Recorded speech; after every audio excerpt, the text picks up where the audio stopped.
Pamela Wright stood at her kitchen window, watching the birds at the feeder in her backyard. The morning light filled her neat suburban Connecticut home, but the brightness couldn't lift the heaviness in her chest. She held her cell phone tightly, still processing the news her son Kevin had shared just minutes ago. He was engaged. The woman's name was Denise Jackson. They had been dating for 18 months. Pamela had met Denise only twice. Both times she had kept her thoughts to herself, telling herself that Kevin's relationship with this African-American woman from Baltimore was just a phase, something that would pass. But now there was a ring involved. A wedding date set for October, family coming from both sides. "Mom, are you still there?" Kevin's voice had asked through the phone. "Yes, dear. Just surprised, that's all," Pamela had replied, trying to keep her voice steady. "It seems rather sudden. Mom, we've been together for a year and a half. You met her at Christmas and at my birthday." "I remember," Pamela said, though what she remembered most was how different Denise looked standing next to Kevin in the family photos, how her dark skin contrasted with the pale complexions of the Wright family, how her confident voice and city ways seemed out of place in their quiet suburban home. Now, as Pamela put her phone down on the kitchen counter, she felt tears forming. This wasn't what she had planned for her only child. Kevin was supposed to marry someone like Amy Winters from down the street, or maybe Susan Porter, whose mother attended the same church, someone who understood their traditions, their history, their way of life. The doorbell rang, pulling Pamela from her thoughts. It was her friend Dorothy, right on time for their weekly coffee date. "You look like you've seen a ghost," Dorothy said as she stepped inside, removing her light spring jacket. "What's wrong?" Kevin called, Pamela said, leading the way to the kitchen. "He's engaged to that woman from Baltimore, the lawyer." "Denise?" Dorothy asked, settling at the kitchen table while Pamela prepared the coffee. "She seemed lovely when you showed me her picture. Didn't you say she went to Harvard?" "Yale for undergrad, Harvard for law school," Pamela corrected, setting down 2 mugs with more force than necessary. "She's very accomplished, very smart, but Dorothy, she's not white," Dorothy finished for her, her voice gentle but firm. "Is that the real issue here, Pam?" Pamela didn't answer immediately. She busied herself with the coffee pot pouring slowly. "It's not that simple. It's about family traditions, values. The grandchildren will be mixed and they won't look like us. Kevin doesn't understand what he's getting into." Dorothy sighed. "Times have changed, Pam. Love is love." "Easy for you to say. Your daughter married John from the golf club. Picture perfect." "And they're miserable," Dorothy replied. "Fighting, constantly over money. He's cheating. She's drinking too much. But hey, at least they match in the Christmas card photo." Pamela frowned. She hadn't known things were that bad for Dorothy's daughter. Still, this was different. This wasn't about happiness. It was about belonging, about continuing the Wright family line the way it had always been. Over the next few weeks, Kevin called frequently with wedding updates. Pamela listened and offered polite responses, but her heart wasn't in it.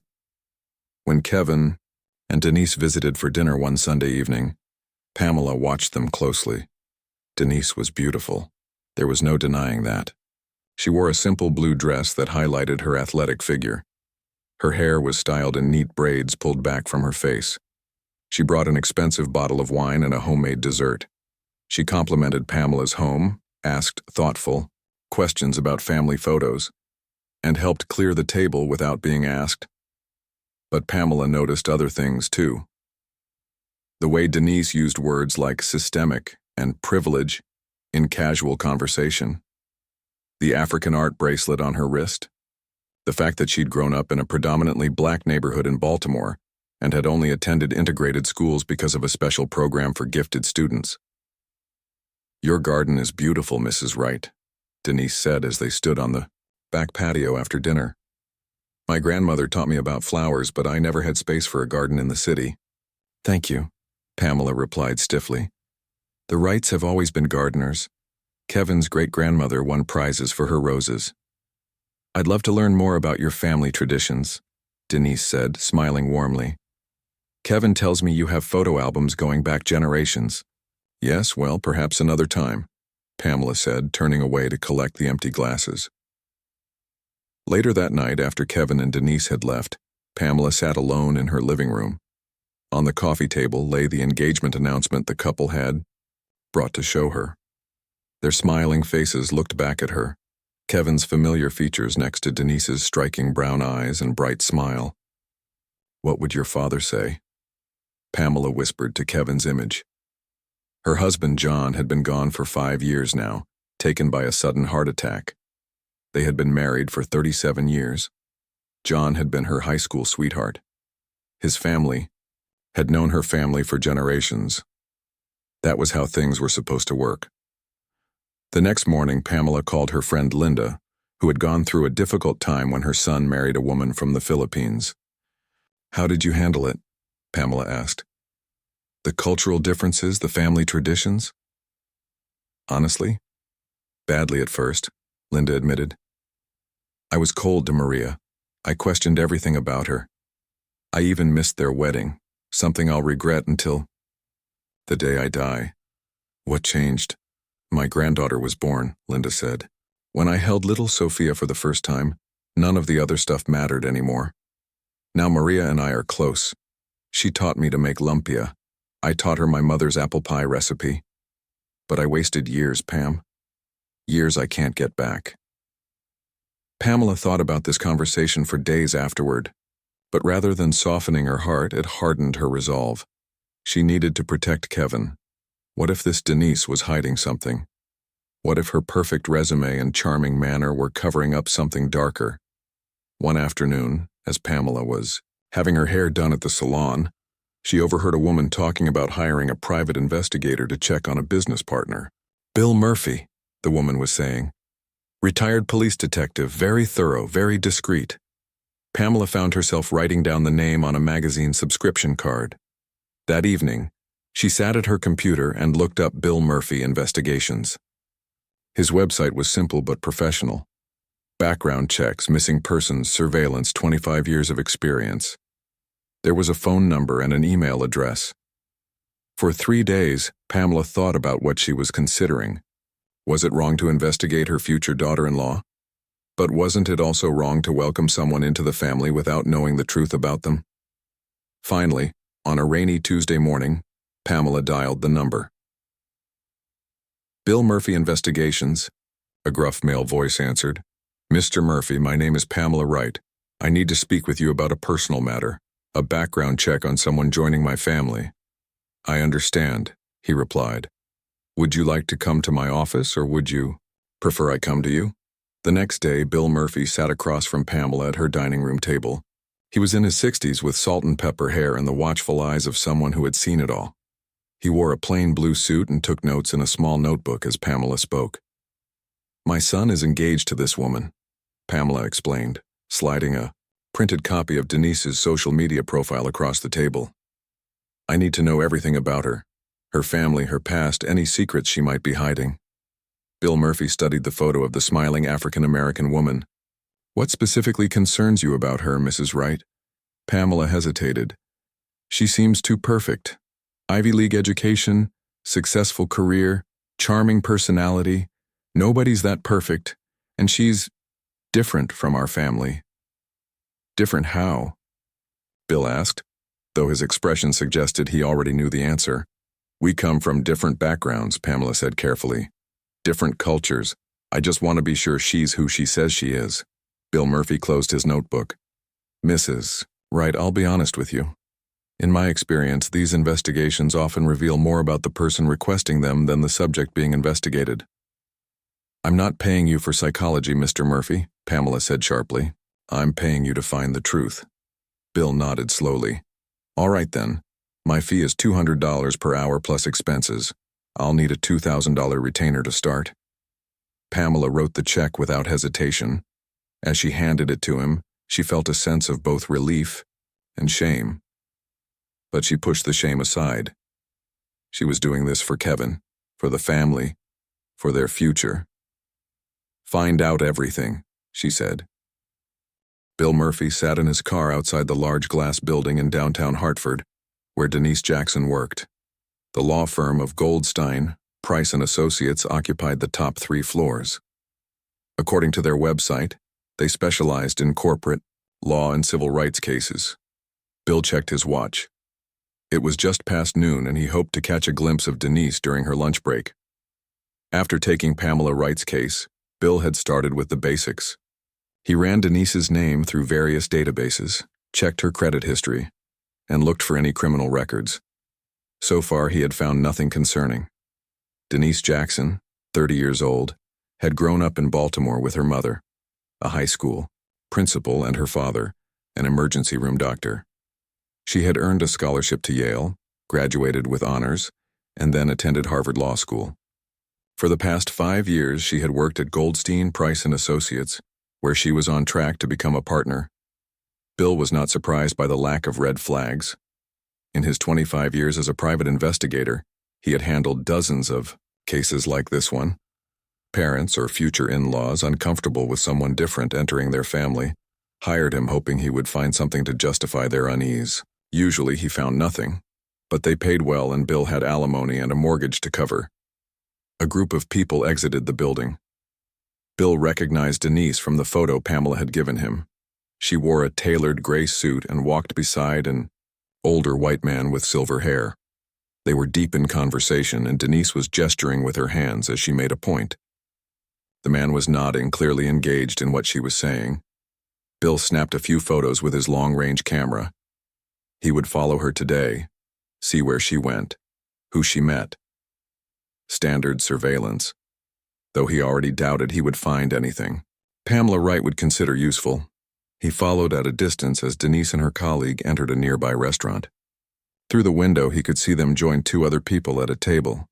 They appeared to be having a business lunch, all 4 of them reviewing documents between bites.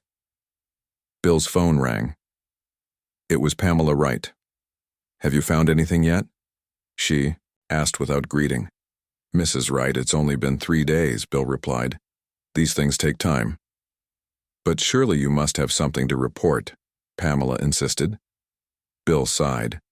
"I've confirmed her employment at Goldstein, Price & Associates. Her background check is clean. No criminal history, no credit issues, no suspicious activities on social media." "That can't be all," Pamela said, her voice tight with frustration.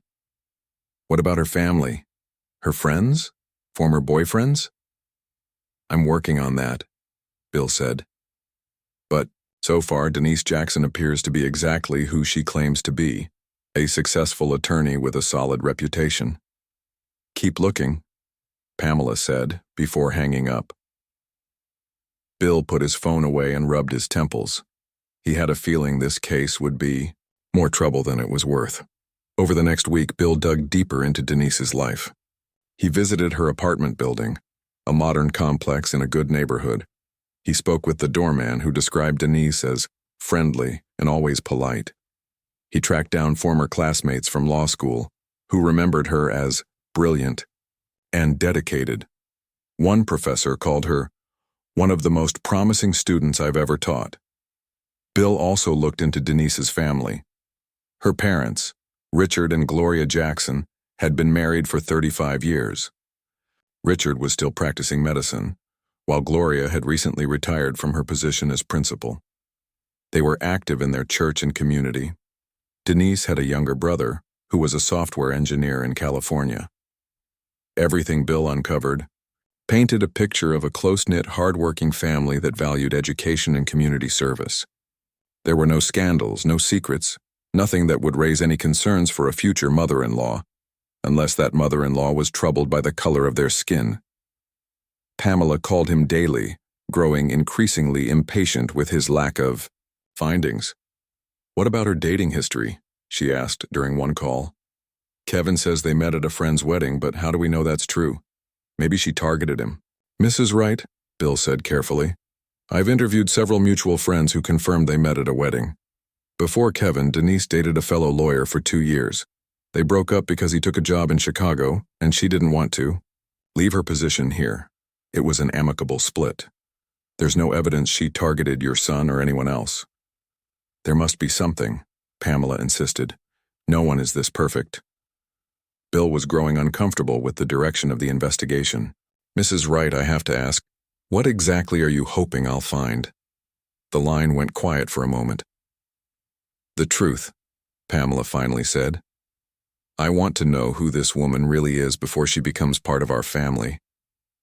And if the truth is that she's exactly who she appears to be, then you're not looking hard enough, Pamela snapped. After another week of investigation, Bill decided to visit Baltimore. He wanted to see where Denise had grown up, talk to people who knew her before she became a successful attorney. Perhaps there was something in her past that would satisfy Pamela Wright's suspicions. Though he doubted it, Baltimore was experiencing a warm spring day when Bill arrived.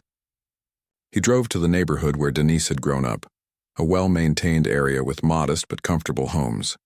He parked outside the Jackson family house, a 2-story brick home with a small garden in front.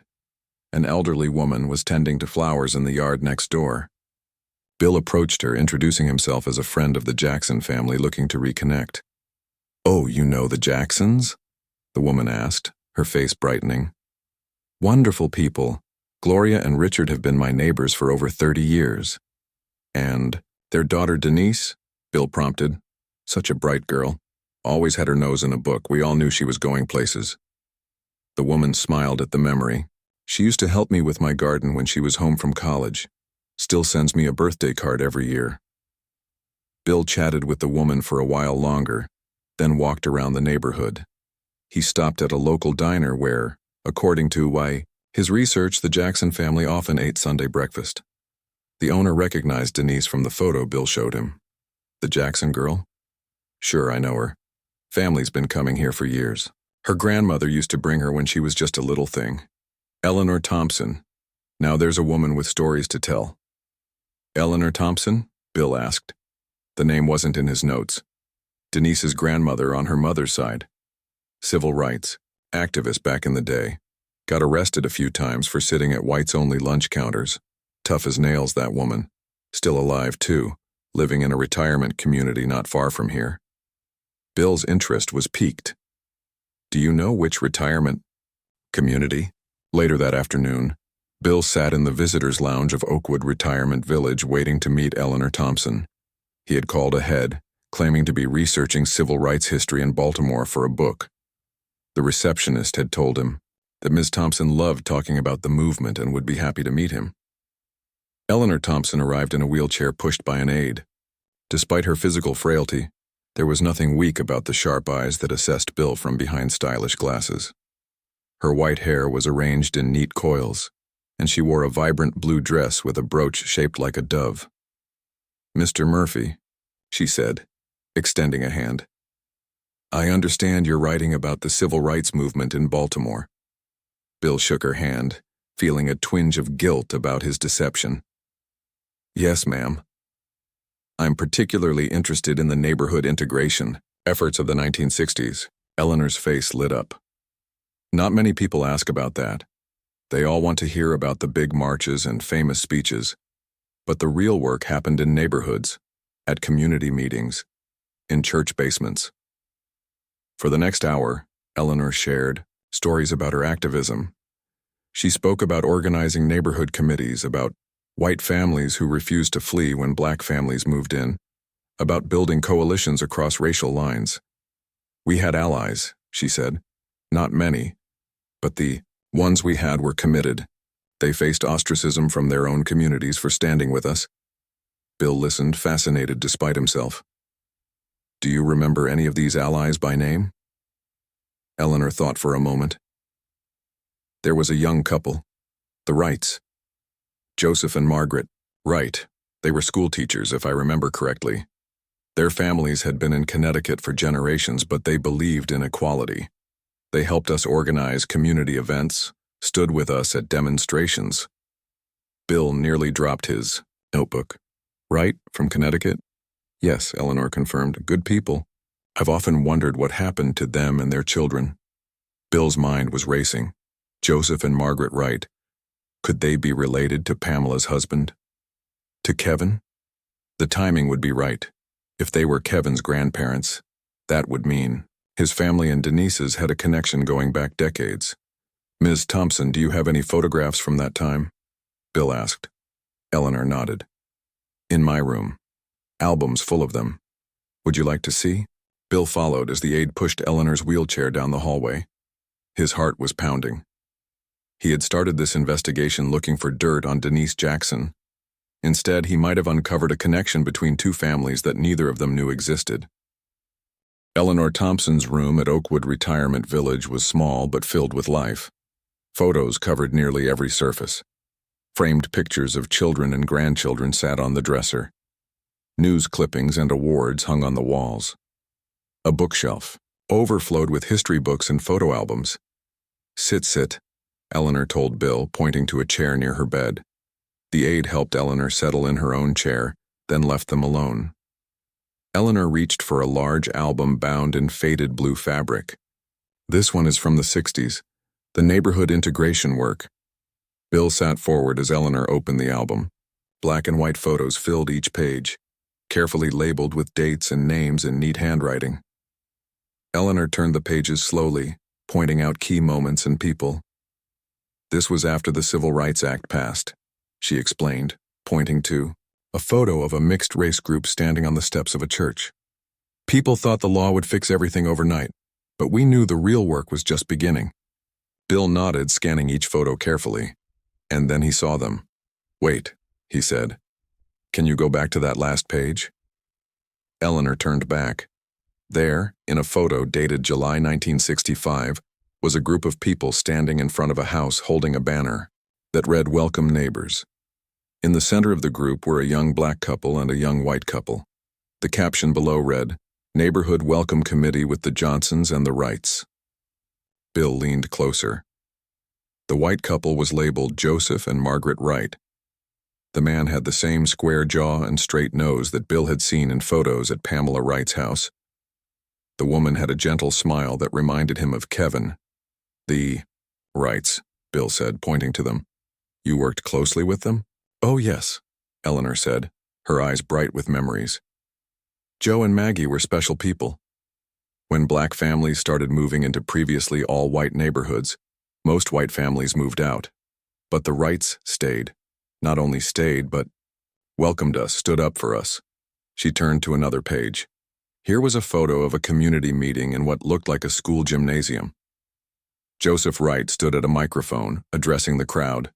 The caption read, "Joe Wright speaking against housing discrimination, September 1966.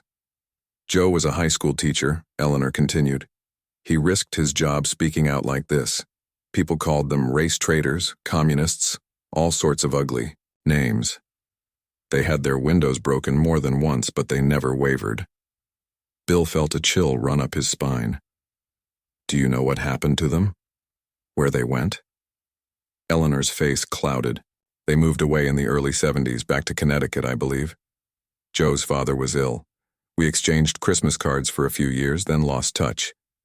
Their son would be about Pamela's age now." "Their son?" Bill asked, his heart pounding. "Little John," Eleanor said, flipping to another page. There was a photo of a small boy, perhaps 5 or 6 years old, sitting between Joseph and Margaret Wright. Sweet child. He'd be in his 60s now. John Wright. Pamela's husband had been named John. Kevin had mentioned once that he was named after his grandfather Joseph. His middle name was Joseph. The pieces were falling into place. "Ms. Thompson," Bill said carefully, "did you ever meet their son as an adult? Or his wife?" Eleanor shook her head. "No, I lost track of them after they moved." "Why do you ask?" Bill hesitated. He couldn't reveal the true nature of his investigation. "Just curious about what happened to them for my research." Eleanor nodded, then pointed to another photo. This one showed her standing with Margaret Wright, both women holding signs protesting school segregation.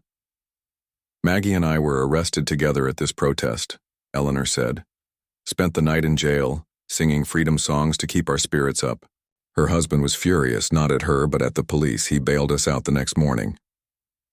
As Eleanor continued to share stories, Bill's mind was racing. Pamela had hired him to find dirt on Denise. to prove that she wasn't good enough for the Wright family. Instead, he had discovered that the Wright family had a proud history of standing against racism, of fighting for equality alongside Denise's own grandmother. How would Pamela react to this news? Would it change her mind about Denise? Or would she refuse to believe it? Before leaving, Bill asked if he could take photos of some of the pages in the album. "For my research," he explained. Eleanor happily agreed. "Make sure you get this one," she said, pointing to a newspaper clipping. It showed Joseph and Margaret Wright standing with Eleanor and several other people outside the Baltimore City Hall. The headline read, "Local citizens demand equal housing rights." Bill drove back to Connecticut the next day, the images from Eleanor's album stored on his phone. He needed to decide how to present this information to Pamela Wright. This wasn't what she had hired him to find, but it was the truth, a truth that connected her family to Denise's in ways neither of them knew. When he reached Hartford, Bill checked his messages. Pamela had called 3 times, each message more impatient than the last. "Mr. Murphy, it's been 2 weeks. I expect a full report. Mr. Murphy, please call me back immediately. The wedding is only 6 weeks away. Mr. Murphy, if you don't have anything to report by tomorrow, I'll be forced to find another investigator." Bill sighed and called her back. "Mrs. Wright, I've just returned from Baltimore. I have information to share with you, but I'd prefer to do it in person." "Have you found something?" Pamela asked, her voice eager. "Something about Denise?" "I've found something important," Bill said carefully. "Can we meet tomorrow?" Yes. Come at 10 in the morning." Bill spent the evening organizing his findings. He printed the photos from Eleanor's album, along with his notes from their conversation. He also gathered all the information he had collected about Denise, her spotless background check, her impressive career achievements, the glowing reports from colleagues and former professors. The next morning, he arrived at Pamela's house at exactly 10 o'clock. She opened the door before he could ring the bell. "Come in," she said, leading him to the dining room table. "Tell me what you found." Bill sat down and placed his folder on the table. "Mrs. Wright, I've conducted a thorough investigation into Denise Jackson's background. I've spoken with her colleagues, former classmates, neighbors. I've checked her financial and legal records." "And?" Pamela prompted, leaning forward. "And I've found no red flags whatsoever," Bill said firmly. "Denise Jackson is exactly who she appears to be. A successful, ethical, hard-working attorney from a close and loving family." Pamela's face fell. "That can't be all. You said you had important information." "I do," Bill said. He took a deep breath. "Mrs. Wright, while I was in Baltimore, I met with Denise's maternal grandmother, Eleanor Thompson." "What does her grandmother have to do with anything?" "Eleanor Thompson was a civil rights activist in Baltimore during the 1960s, Bill explained. She worked to integrate neighborhoods, to fight discrimination in housing and education." Pamela crossed her arms. "I don't see how this is relevant." "It's relevant," Bill said, opening his folder, "because your late husband's parents worked alongside her." He placed the photo of Joseph and Margaret Wright with Eleanor on the table. Pamela stared at the photo, her face draining of color. "Where did you get this?" "From Eleanor Thompson's personal album," Bill said. "These are your husband's parents, correct? Joseph and Margaret Wright?" Pamela nodded slowly, still staring at the photo. "Yes, those are John's parents, but how?" Bill placed more photos on the table. Joseph Wright at the microphone, Margaret and Eleanor holding protest signs, the newspaper clipping about equal housing rights. "Your in-laws were civil rights activists, Mrs. Wright," Bill said gently. "They fought against segregation. They stood up for black families when it was dangerous to do so. And they did it alongside Denise Jackson's grandmother." Pamela's hands trembled as she reached for the photos. "John mentioned his parents were involved in some social causes in Baltimore before they moved back to Connecticut. He never went into detail. According to Eleanor Thompson, your in-laws faced significant backlash for their stance. Their windows were broken, they were called terrible names, but they didn't back down." Pamela looked up, her eyes shining with unshed tears. Are you saying that my son's engagement to Denise, that their families... I'm saying that the Wrights and the Thompsons fought side by side for equality over 50 years ago, Bill said. And now, without either of them knowing it, their grandchildren have fallen in love. Pamela sat back in her chair, overwhelmed. The revelation hung in the air between them, changing everything she thought she knew about her family, about Denise, about the world she had built her beliefs upon. Pamela sat alone in her living room long after Bill Murphy had left. The photos he had shown her were spread across the coffee table. Her in-laws, Joseph and Margaret Wright, standing proudly alongside black activists. Her father-in-law at a microphone speaking out against housing discrimination. Her mother-in-law being arrested at a protest. These images didn't match the grandparents Pamela had known. By the time she met them, Joseph and Margaret were in their 60s, living quietly in their Connecticut home. Joseph tended his garden. Margaret baked pies and volunteered at the library. They never talked about Baltimore or their activism. But now Pamela remembered small things that suddenly made sense. The books about civil rights on their shelves. The way Joseph had once scolded a neighbor for using a racial slur. How Margaret had insisted on driving to another town to patronize a black-owned business. Pamela picked up a photo of young Margaret standing arm in arm with Eleanor Thompson, Denise's grandmother. Both women looked determined, fearless. Had John known about this connection? Had he kept it from her, knowing her views? The doorbell rang, pulling Pamela from her thoughts. It was Kevin. Mom? I was in the area for a meeting and thought I'd stop by. He noticed the photos on the coffee table. What's all this? Pamela hesitated. Should she tell him what she had done? About hiring Bill Murphy? About the discovery? Shame washed over her, but she knew she couldn't hide the truth. Sit down, Kevin. I need to tell you something. Kevin sat beside her, picking up one of the photos. These are Grandpa Joe and Grandma Maggie. Where did these come from? I've never seen them so young. Pamela took a deep breath. Kevin, I did something I'm not proud of. After you told me about your engagement to Denise, I hired a private investigator to look into her background. Kevin's face hardened. You did what? I was wrong, Pamela said quickly. I was scared and prejudiced and wrong. The investigator found nothing bad about Denise, quite the opposite. I could have told you that, Kevin said, his voice tight with anger. Why would you go behind my back like this? I don't have a good answer, Pamela admitted. But the investigator discovered something neither of us knew. Something amazing. She pointed to the photos. Your grandparents were civil rights activists. In Baltimore in the 1960s, they worked alongside Denise's grandmother, Eleanor Thompson. Kevin stared at her, then at the photos. What? Denise's grandmother? Pamela nodded. Eleanor Thompson was a civil rights leader in Baltimore. Your grandparents were among the few white people who stood with her, fighting for integration and equal rights. Kevin picked up the newspaper clipping, reading the headline about equal housing rights. Grandpa Joe and Grandma Maggie did this? They never told me. They never told any of us, not in detail. Maybe they thought those days were behind them. Maybe they were protecting us from knowing how they had been treated for their beliefs. Kevin was silent for a long moment, studying the photos. So you're saying that Denise's grandmother and my grandparents knew each other, worked together? More than knew each other, Pamela said. According to Eleanor, they were arrested together. They faced danger together. They were friends. Kevin shook his head in amazement. Does Denise know about this? I don't think so. Her grandmother never mentioned the names of her white allies to her, just as your grandparents never told us about their activism. Kevin sat back, processing this information. This is incredible. It's like Denise and I were meant to meet, to bring the families back together. Pamela felt tears forming in her eyes. Kevin, I'm so sorry. For hiring the investigator. For how I've treated Denise.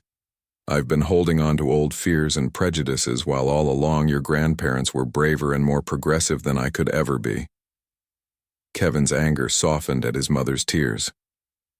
Mom, why were you so against Denise? Really? Pamela wiped her eyes. I was afraid of change. afraid of difference. I grew up in a world where everyone looked the same, thought the same.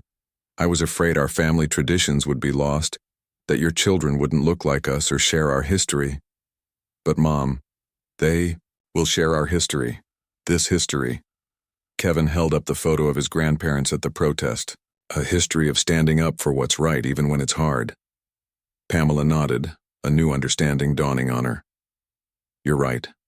I've been so focused on preserving the past that I couldn't see the future you and Denise are building. A future your grandparents fought for. Kevin put his arm around his mother's shoulders. Does this mean you're going to give Denise a real chance? More than that, Pamela said. I need to make things right. I've been cold to her, made her feel unwelcome. I need to tell her about this connection, apologize for my behavior. She's coming over for dinner tonight, Kevin said. We could tell her together. Pamela shook her head. No, this needs to be just me and Denise, woman to woman. I need to own up to what I did and ask for her forgiveness. Kevin looked concerned. Are you going to tell her about the private investigator?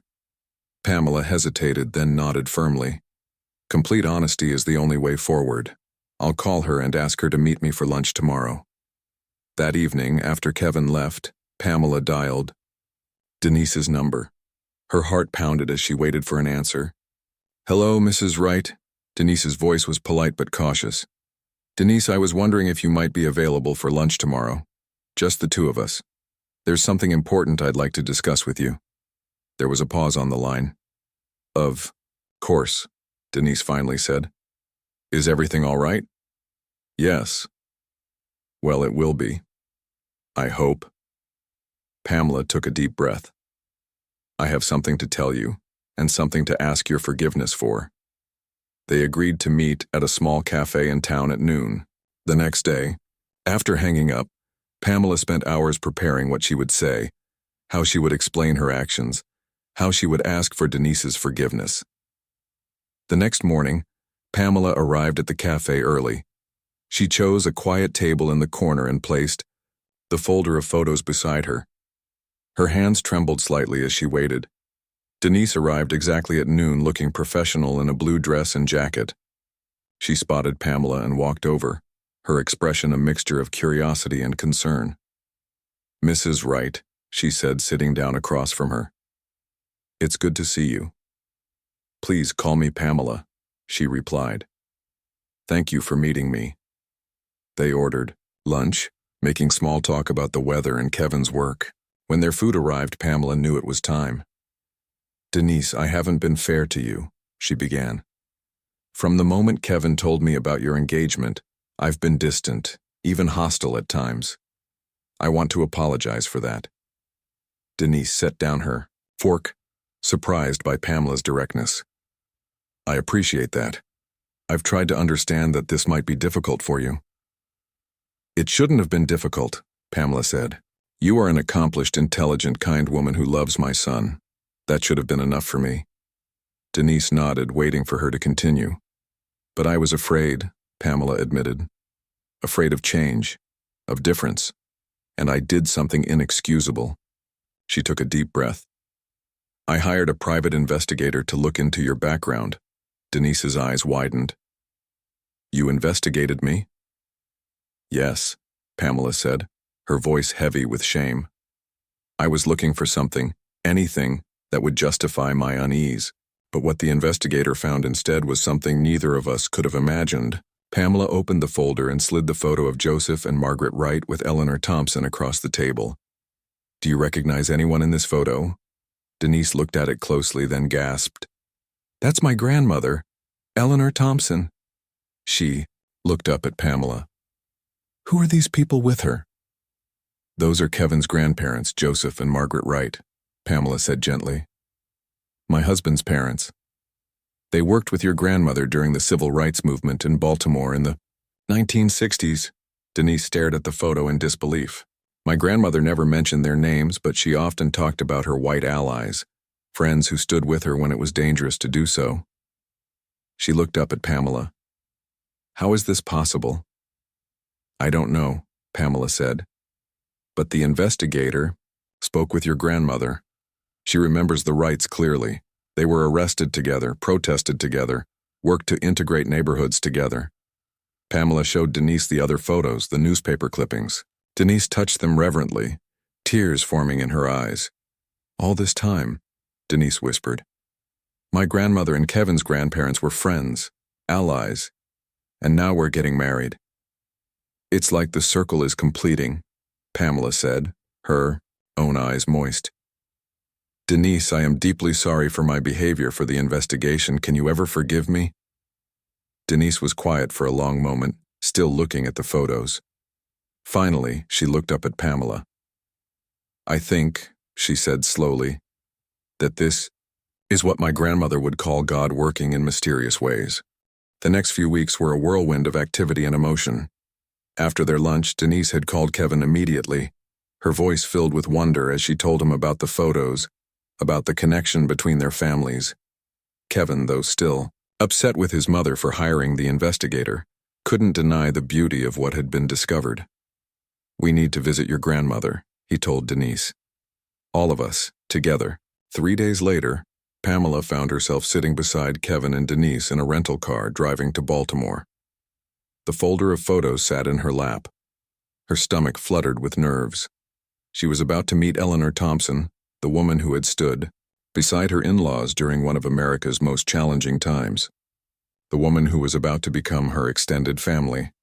Oakwood Retirement Village looked peaceful in the late afternoon light. A nurse led them to Eleanor's room, knocking softly before opening the door.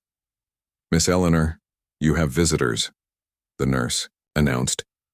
Eleanor Thompson was sitting in her armchair by the window, a book open on her lap. She looked up, her eyes bright behind her glasses. "Denise!" she exclaimed. What a lovely surprise. Denise rushed to her grandmother, bending to hug her. "Grandma, I've brought some special people to meet you."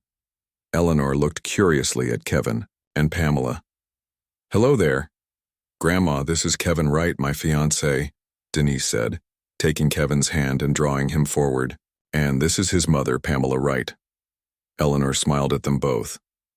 "Wright? That's a good Connecticut name." "Mrs. Thompson," Pamela said, her voice slightly shaky. "I believe you knew my husband's parents, Joseph and Margaret Wright, from Baltimore, in the 60s. Eleanor went very still. "Joe and Maggie Wright? From the neighborhood committee?" Pamela nodded, opening the folder and taking out the photo of Eleanor with the Wrights. "These are my in-laws." Eleanor took the photo with trembling hands. "Oh my lord," she whispered, "Joe and Maggie."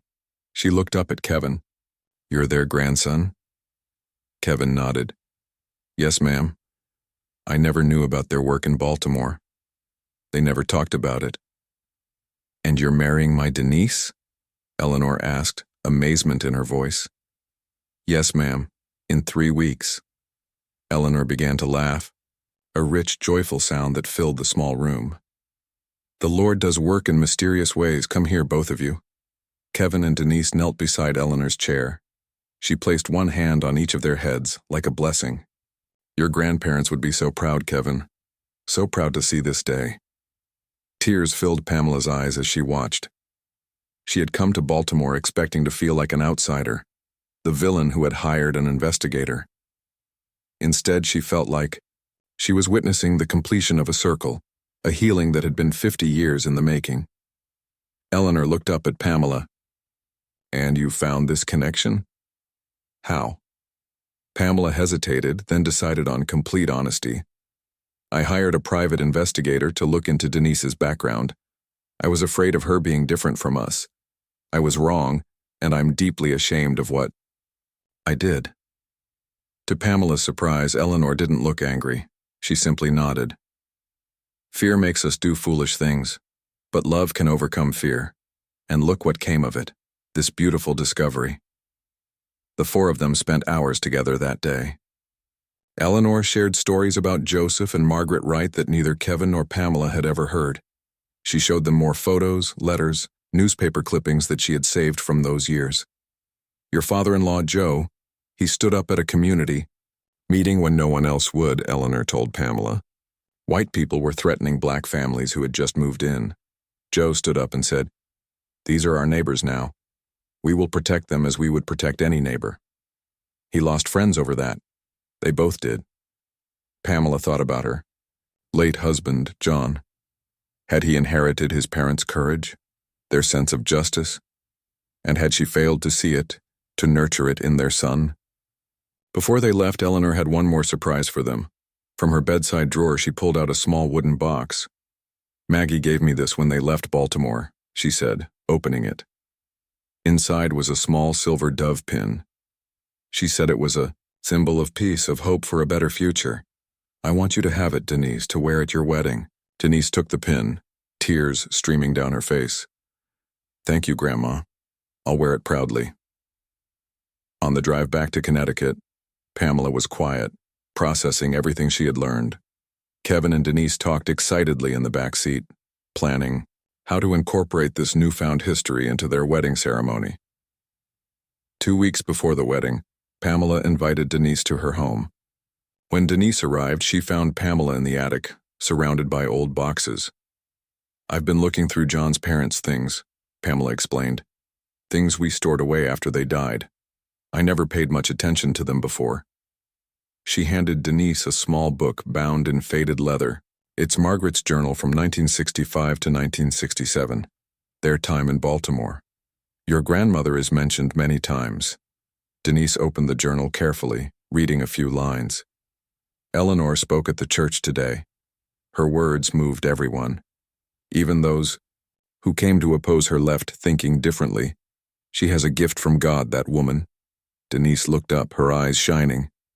"This is incredible, Pamela. Thank you for finding this." "There's more," Pamela said. She picked up a small velvet box. "This was Margaret's. John gave it to me when we got married, but I rarely wore it. I think it should be yours now." Inside the box was a delicate gold bracelet with a single charm, a small house. Pamela fastened it around Denise's wrist. "Margaret wore this during their time working for fair housing," Pamela explained. "It was her reminder of what they were fighting for, the right of every family to have a home where they were welcomed and respected." Denise touched the bracelet, speechless with emotion. "I want you to know," Pamela continued, "that you are welcomed and respected in our family, in our home. I was wrong to ever make you feel otherwise." The day of the wedding arrived with perfect October weather, clear blue skies and trees ablaze with red and gold leaves. The ceremony was held in the garden of a historic inn, with flowers and ribbons decorating every surface. Pamela sat in the front row, watching as Kevin waited nervously at the altar. When the music changed and Denise appeared at the end of the aisle, Pamela gasped along with everyone else. She was radiant in a simple white gown, her father proud beside her. On her dress was Eleanor's silver dove pin. On her wrist, Margaret's gold bracelet gleamed in the sunlight. During the ceremony, Kevin and Denise had arranged a special moment to honor their grandparents. Large photos of Joseph, Margaret, and Eleanor were displayed on easels beside the altar. The minister spoke about how their courage and friendship had planted seeds of love and understanding that had blossomed decades later in the union of their grandchildren. At the reception, Eleanor Thompson was the guest of honor, her wheelchair positioned at the head table. Pamela found herself sitting beside Eleanor, both of them watching as Kevin and Denise shared their first dance. "I never thought I'd live to see this day," Eleanor said, her voice thick with emotion. White and black families joined together, celebrating love instead of fighting over difference. "I almost prevented it from happening," Pamela admitted. "If I hadn't hired that investigator." "But you did," Eleanor said, patting Pamela's hand. "And because of that, we're all here together. Sometimes our mistakes lead us to exactly where we need to be." Later in the evening, as the celebration continued around her, Pamela stood quietly at the edge of the dance floor. She watched as Denise danced with her father, as Kevin laughed with Denise's college friends, as Eleanor told stories to a captivated audience of young relatives. Bill Murphy, the private investigator, had been invited to the wedding at Pamela's insistence. He appeared at her side, looking uncomfortable in his suit. "Quite a day," he said. Not the outcome you expected when you hired me. No, Pamela agreed. It's far better than anything I could have imagined. She looked around at the mixed gathering. Black and white, young and old, all celebrating together. The family she had once feared would be lost was instead growing, becoming richer and more beautiful with new traditions, new stories, new connections. You know, Bill said thoughtfully, in all my years as an investigator, this is the first case where everyone ended up happier because of my work. Pamela smiled. Not because of your work, Bill, because of their work. She nodded toward the photos of Joseph, Margaret, and Eleanor. They laid the foundation for this day 50 years ago. We're just finally catching up to the future they believed in.